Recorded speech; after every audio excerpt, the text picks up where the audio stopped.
Thank you very much.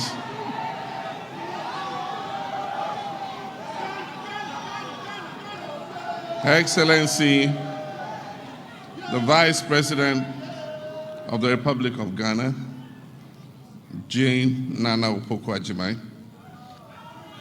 Her Excellency, the wife of the President of the Republic of Ghana,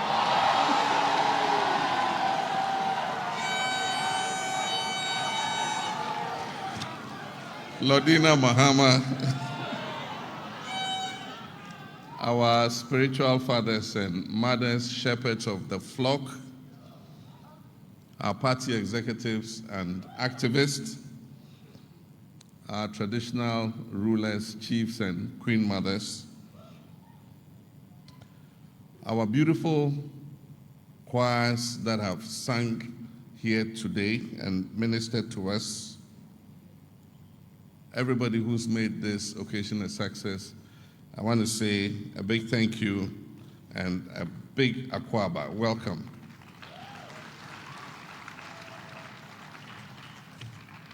It is with immense gratitude and humility that I stand before you today.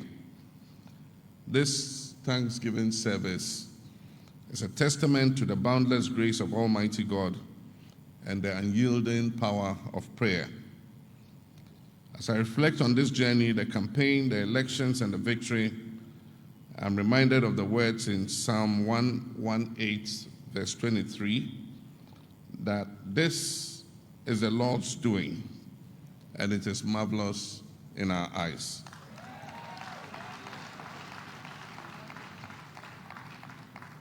We have three things to be thankful for. And the first is that He took us through this journey safely, protected and preserved us so that we're able to go through the campaign without incident. The next thanks goes to Him for granting our heart's desire to win this election and be able to do good to our country. My third thanks, for which I'm grateful, goes to the Christian community for the prayers and fasting that many people all across this country executed for us to be victorious. Indeed, on every step of the way, we called on the clergy. I remember we had the meeting with the clergy in Accra. We had a similar meeting in Kumasi and then also in Tamale. And we asked them to pray and cry unto God for us to be able to see this day. And I want to extend my sincerest thanks to them and to say that at the appropriate time, we're going to meet again in Accra, Kumasi, and Tamale to say proper thanks to all the pastors who came together to pray for us.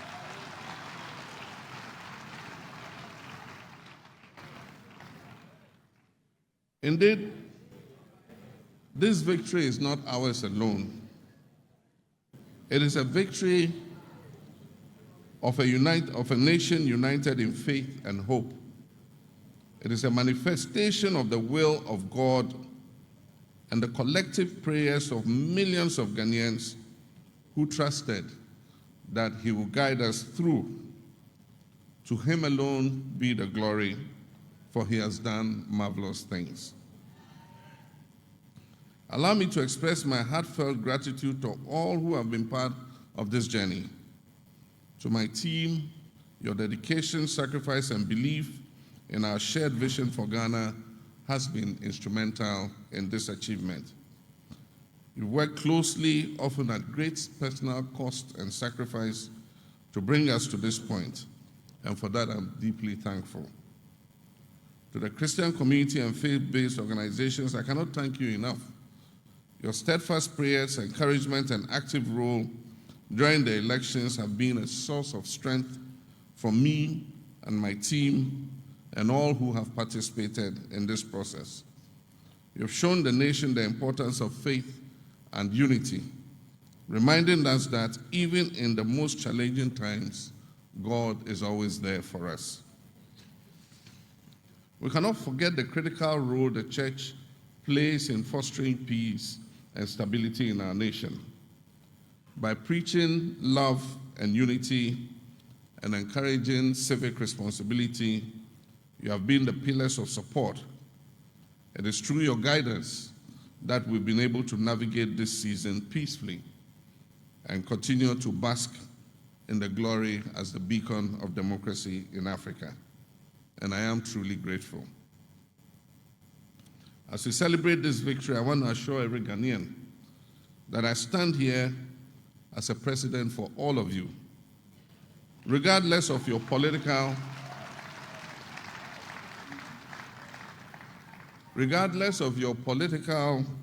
ethnic, or religious affiliation. This is a moment for Ghana. This is a moment for unity. It's a moment to put aside our differences and work together for the greater good of our dear nation. In Ephesians chapter 4, verse 3, we are urged to, and I quote, make every effort to keep the unity of the Spirit through the bond of peace. Unity is not just a value we aspire to, it is a necessity for our progress. We can only move forward as a nation if we stand together, shoulder to shoulder, and embrace the common goal of building a prosperous and inclusive Ghana.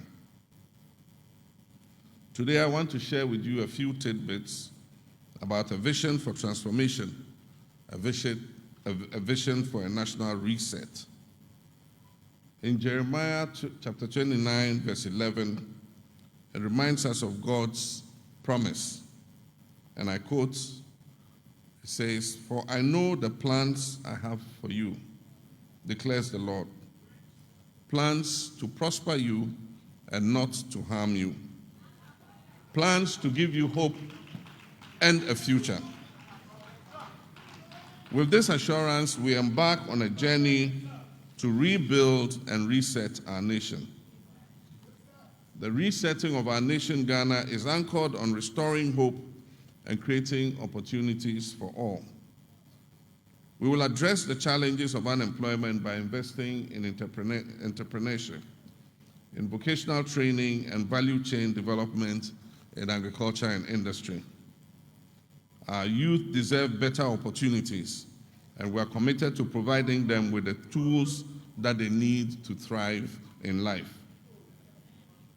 We'll prioritize healthcare, ensuring that every Ghanaian, no matter their location or economic status, has access to quality medical care. In this regard, we'll compile an inventory of all uncompleted health facilities and prepare a plan and program to complete and operationalize these.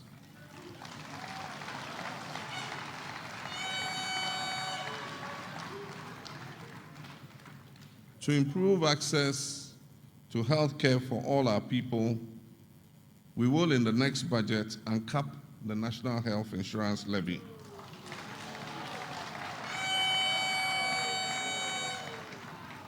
This is important so that the National Health Insurance Authority can have sufficient funds to reimburse health service providers for the care that they provide to the public. Education will be another cornerstone of our reset, with a focus on improving infrastructure and providing resources for teachers and expanding access to technology for students. As indicated in our 120-day plan, we will convene a National Education Review Conference to dialogue on the challenges facing various levels of our educational system, in order that we can forge a consensus on the way forward to achieve quality education. As we speak, we have a challenge currently with feeding students in secondary schools, as the Ghana Education Service insisted that schools must reopen on the 3rd of January, contrary to the advice of the Conference of Heads of Assisted Secondary Schools. As a stopgap measure, I've asked the Chief of Staff to work with the Ghana Education Service to allocate and evacuate food that is currently held in warehouses in Tema, which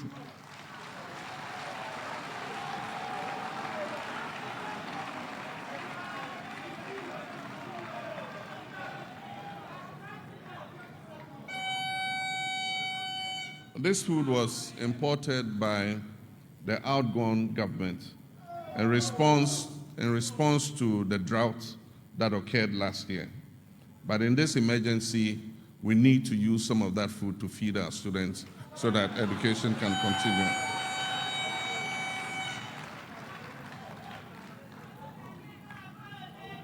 On the vexed issue of the National Cathedral,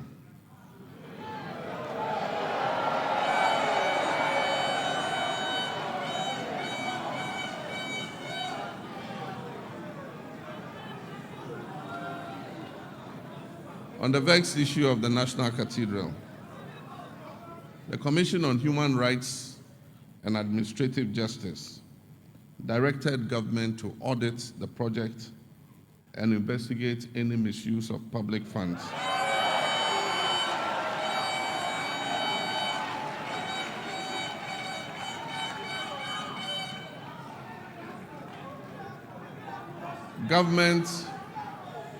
Government is enjoined to follow this directive and will soon activate such an investigation into the project.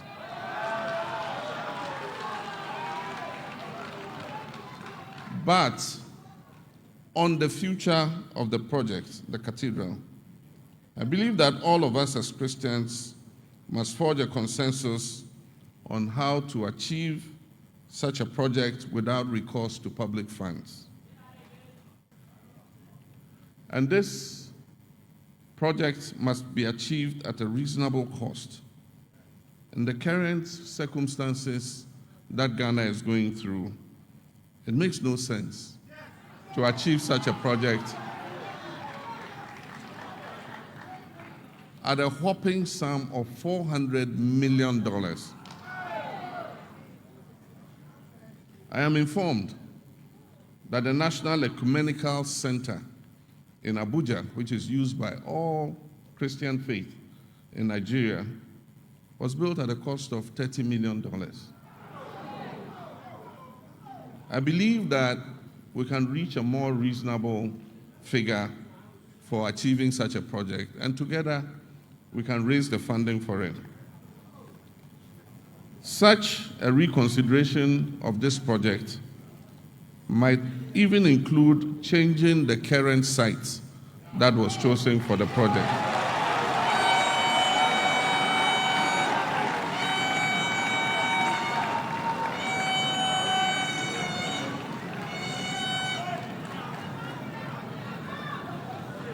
I leave the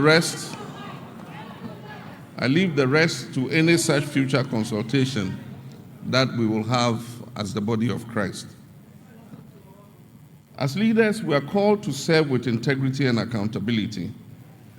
And Proverbs 29, verse 2 reminds us, and I quote, "When the righteous are in authority, the people rejoice."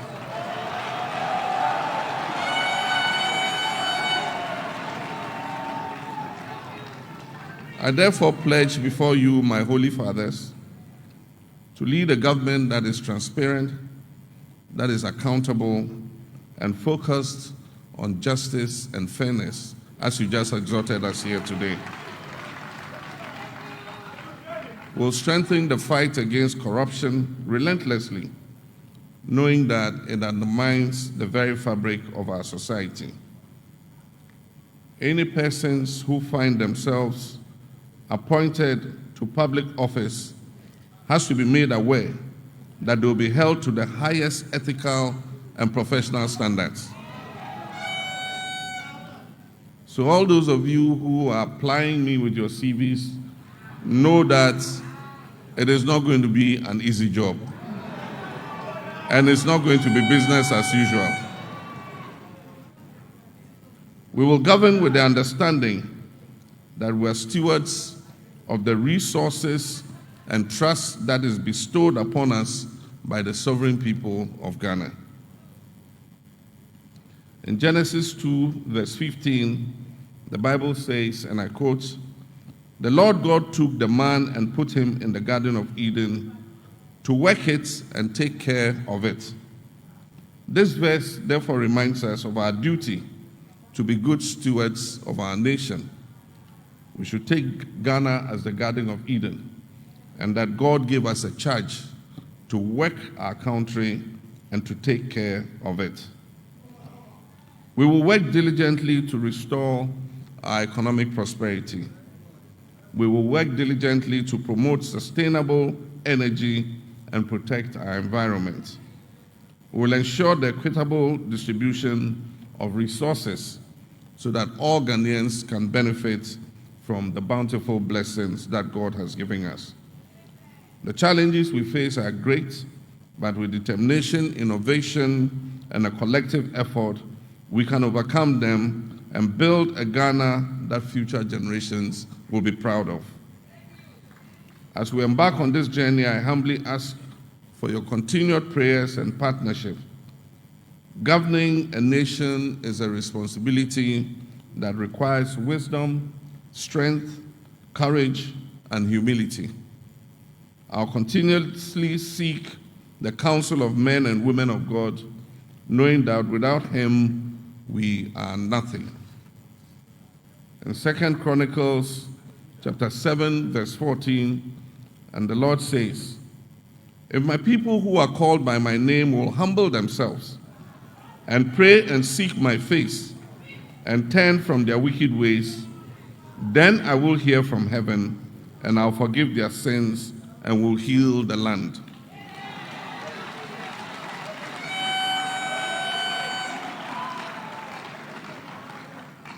Therefore, let us continue to humble ourselves, pray, and seek God's guidance as we work together to heal our land. As we close, let us join hands in prayer for peace, unity, and prosperity for our beloved nation. May God guide us in every decision and strengthen us for the task ahead, and bless our beloved nation Ghana abundantly. May God bless our homeland Ghana and make our country great and strong. Thank you.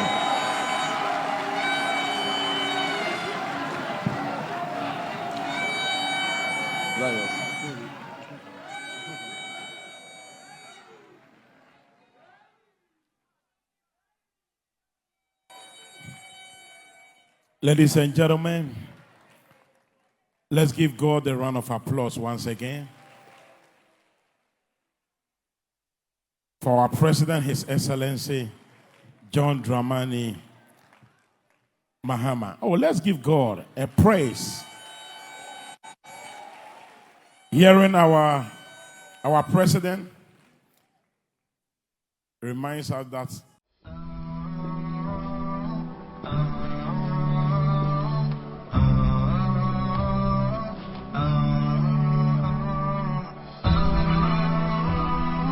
HAFIZ TV, unique every day.